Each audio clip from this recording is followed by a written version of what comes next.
Kadang-kadang kita cuba elak untuk berlakunya perkara yang tak diingini berlaku, tapi berlaku juga, malah tak berbau.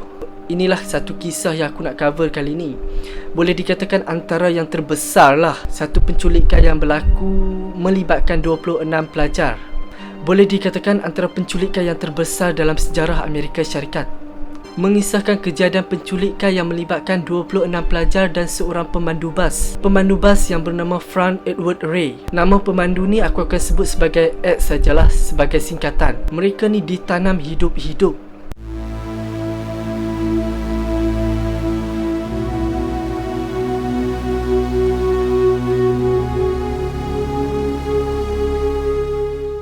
Boleh dikatakan semuanya bermula macam biasalah kan, hari-hari setiap hari ni Ed ni akan hantar dan jemput pelajar-pelajar ni macam hari biasa.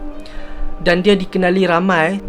Parent-parent kepada pelajar-pelajar ni pun memang dah kenal dia, sebab dia pun bukanlah orang asing dekat kawasan tu. Dia pun memang penduduk tempat situlah dan pernah bersekolah di kawasan situ juga. Jadi parent-parent pelajar ni boleh dikatakan macam kawan-kawan dia jugalah, sebab zaman sekolah dia dulu pun parent-parent pelajar-pelajar ni memang dah kenal dia dah. So macam hari biasa dia jemput dan hantar balik pelajar-pelajar ni melalui kawasan yang sama. Kanak-kanak ni antara 4 tahun hingga 14 tahun. Pelajar-pelajar ni mereka dari sekolah rendah Dairyland, California. Hari-hari mereka melalui kawasan yang sama, iaitu kawasan Chowchilla. Sampailah pada hari kejadian tu pada 15 Julai 1976. X-ray ni dia bawalah pelajar melalui kawasan yang sama. Dekat kawasan Chowchilla tu tiba-tiba ternampak satu van putih di tengah-tengah jalan. So dia anggap van tu rosak lah kot. So sebagai seorang yang prihatin, dia cuba nak bantulah. Tiba-tiba dia dikelilingi 3 orang lelaki memakai pantyhose sebagai topeng. 3 lelaki bersenjata ni arahkan senjata ke arah kepala dia dan cakap jangan cakap apa-apa ataupun dia ditembak. Jadi X-ray ni dia macam tergamam. Dia macam tergamam. So dia pun diam je lah, ikut saja arahan daripada 3 lelaki yang bersenjata tu. X dan 26 pelajar ni dia dipaksa masuk dalam 2 biji van putih, yang mana van tu dah disiapkan dengan dengan besi-besi macam penjara. Boleh dikatakan penjara bergerak lah. Bila mereka masuk dalam tu, keadaan tu gelap sangat. Dan tingkap-tingkap van tu pun dicat, jadi tak ada cahaya langsung. Jangan kata cahaya, makanan pun tak ada, minuman tak ada. Memang dalam tu memang terlalu gelap dan berbau busuk. Dalam van tu adalah tilam-tilam dan juga bantal-bantal yang busuk. So itu je lah tempat mereka duduk dalam tu.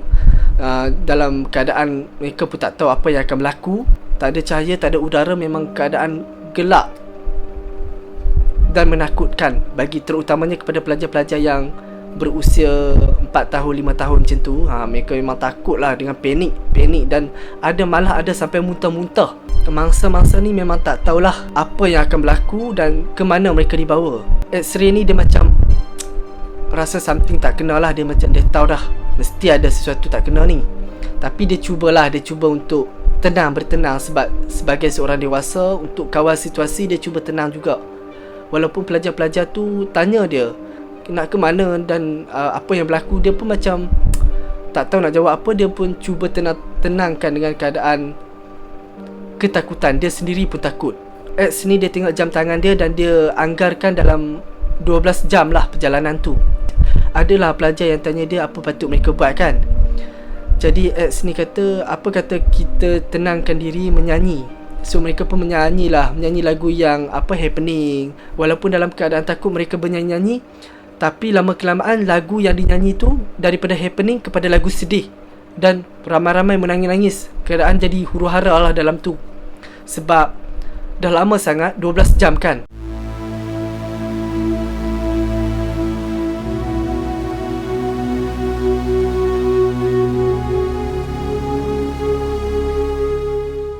Mereka dibawa di sebuah kawasan kuari yang sunyi, kira-kira 160 meter daripada Chowchilla tadi. So dalam keadaan ketakutan, X dan pelajar-pelajar ni dibawa keluar seorang demi seorang. Waktu tu X tu dia macam rasa dah Ini antara hidup dan mati lah. Dia macam dia dapat rasakan sesuatu yang buruk akan berlaku. Dia dapat rasakan dia dan kanak-kanak ni mungkin akan dibunuh. Kemudian mereka dibawa masuk di dalam satu van yang besar, yang kosong. Dalam tu ada tilam dan sebagainya lah. Tiba-tiba X ni sedar. Dia sedar sebenarnya mereka digiring masuk mereka digiring masuk dalam tanah yang dalam.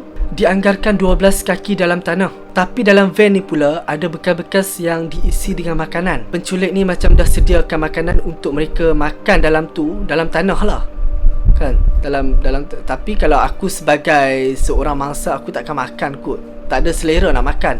Bila mereka pandang ke atas, nampaklah lubang yang mana sebelum dikambus dengan tanah. Kanak-kanak ni cubalah panjat nak keluar, tapi tak boleh lah sebab tinggi kan. Lepas tu dalam keadaan menegak, macam mana nak panjat atas tu. Jadi tak ada apa-apa yang boleh mereka buat. Macam terperangkap dalam tu lah. Dan lubang tu pun ditutup dan dikambus dengan tanah. So mereka ditanam hidup-hidup lah. Cuma bezanya mereka di dalam van. Dan van tu dikambus dengan tanah. Dalam tanah 12 kaki. Bayangkan ditanam hidup-hidup. Keadaan macam tu sangat ngeri lah bagi aku. Bila tanah dikambus, kanak-kanak tu panik. Ada yang sampai pingsan. X ni cuba tenangkan mereka walaupun dia sendiri pun dalam ketakutan. Pemandu bas ni dia macam berserah lah. Dia sedar yang dia pun akan mati dengan kanak-kanak tu. Kalau aku dalam situasi tu pun, aku akan rasa aku akan mati lah. Sebab di tanah hidup-hidup kan. Dengan keadaan oksigen yang lama-kelamaan akan berkurang lah. Sebab dah dikambus dengan tanah. Walaupun dia cuba macam-macam tapi tak boleh keluar. So dia macam nak give up lah, macam berserah je lah. Memang macam mana pun mereka akan mati juga. Tapi tiba-tiba seorang pelajar tu, antara yang paling berusia di antara semua pelajar tu, dia lebih kurang berusia, kalau tak silap aku, 14 tahun. Pelajar ni bernama Mike Marshall. Mike ni kata dia tak nak mati dalam keadaan tak cuba apa-apa. Dia kata sekurang-kurangnya kalau dia mati pun biarlah dia mati dalam keadaan mencuba. Bila X ni dengar kata-kata pelajar tu, dapat baliklah semangat dia untuk cuba keluar daripada tempat tu. So dia dengan Mike tu dan juga beberapa lagi pelajar lelaki yang lain himpunkan tilam-tilam tu bagi jadi tinggi. Bila tinggi tu mereka bolehlah panjat kan. Mereka pun panjat-panjat cuba nak keluar, tapi tak boleh. Rupa-rupanya selain dikambus dengan tanah, penculik-penculik tu juga letak kepingan-kepingan besi yang berat. Bukan setakat kepingan besi saja, mereka juga letak dua bateri yang sangat besar dan berat. Bateri tu dianggarkan 42 kg.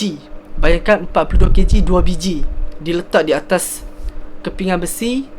Jadi macam mana nak tolak kan? Seorang saja yang dewasa. Jadi bayangkan tenaga nak tolak tu sangat-sangatlah memerlukan tenaga yang banyak orang dewasa, bukan hanya seorang. Mereka cuba tolak sampailah berjam-jam. Tak boleh-boleh juga.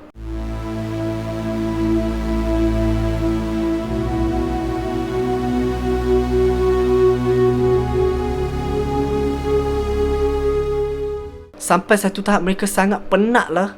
Sangatlah macam tak ada tenaga dah. Adalah kanak-kanak yang kat bawah tu bagi air, cuba minum, cuba tuangkan air dekat kepala, bagi ada tenaga balik. Setelah 16 jam ditanam bawah tanah, akhirnya mereka berjaya buka bahagian atas. X ni pun angkatlah pelajar-pelajar tu naik ke atas seorang demi seorang. Bila semua dah keluar, dia pun mintalah tolong pelajar-pelajar tu tarik dia dari atas. Tariklah untuk keluar. So mereka pun berjaya melarikan diri. Bila mereka berjaya keluar daripada bawah tanah tu, mereka sedar yang mereka ni berada di kawasan kuari yang sangat-sangat sunyi. Jadi macam mana nak dapatkan bantuan kan? Tapi nasiblah ternampak seorang pengawal yang jaga kuari tu. Jadi X-ray ni dalam keadaan menggigil, dalam keadaan kelaparan dan kepenatan, dia pun cubalah minta bantuan. Pengawal tu pun hubungilah polis. Bila dia hubungi polis, polis datang tengok kawasan, tengoklah tempat-tempat kejadian. Polis pun terkejut betapa dahsyatnya 27 orang ditanam hidup-hidup. So mereka macam sangat-sangat terkejut dan mereka bersyukurlah sebab mangsa-mangsa ni selamat. Walaupun keadaan mereka sangat teruk time tu. Pada masa tu kes ni sangat heboh lah, masuk dalam berbagai berita.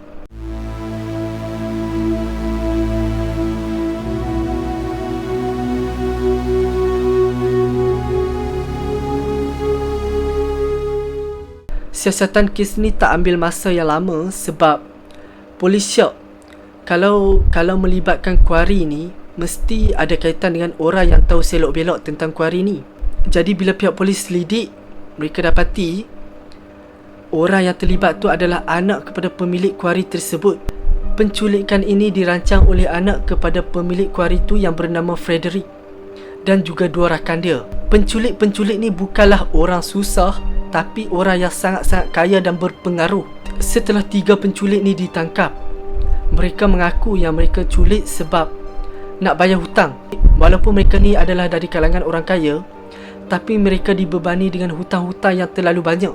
Jadi jalan singkatnya adalah menculik. Tapi belum sempat mereka memeras ugut ibu bapa pelajar-pelajar ni, dan juga pemandu bas tadi berjaya melarikan diri. Antara sebab mereka tak berjaya nak memeras ugut sebab masa mereka cuba hubungi ibu bapa pelajar-pelajar tu, ibu bapa pelajar-pelajar ni terlalu sibuk menghubungi pihak polis dan pemberita untuk memaklumkan kehilangan anak-anak mereka. Jadi disebabkan itulah mereka tak dapat nak hubungi ibu bapa kepada mangsa-mangsa ni untuk peras ugut. Setelah berpuluh-puluh tahun, pada 2012 dan 2015, 2 penculik tu dibebaskan. Cuma yang tak dibebaskan adalah Frederick ni sebab dia adalah mastermind. Maka meringkuklah Frederick ni dalam penjara seumur hidup.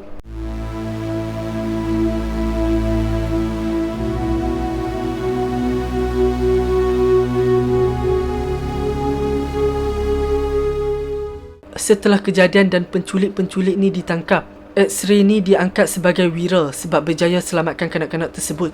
Tapi malangnya kanak-kanak ni mengalami gangguan emosi dan trauma yang sangat teruk. Sampai ada yang mengalami anxiety dan ada yang dirawat di hospital mental. So kesian lah kan. Walaupun mereka bebas, mereka tak bebas dari segi emosi. Dan gangguan emosi tu berterusan walaupun sampai 25 tahun. Masih ada lagi yang mengalami gangguan emosi. Ada yang teruk, ada yang tak teruk. Semua ni terjadi disebabkan 3 lelaki yang tidak berhati perut. X-Ray ni meninggal pada usia 91 tahun pada 2012. Sampailah sekarang ada hari memperingati pemandu bas ni, memperingati beliau sebagai wira. Itulah kisah 26 pelajar dan pemandu bas yang ditanam hidup-hidup. Terima kasih kerana menonton sehingga di penghujung video dan kita jumpa lagi untuk video-video seterusnya.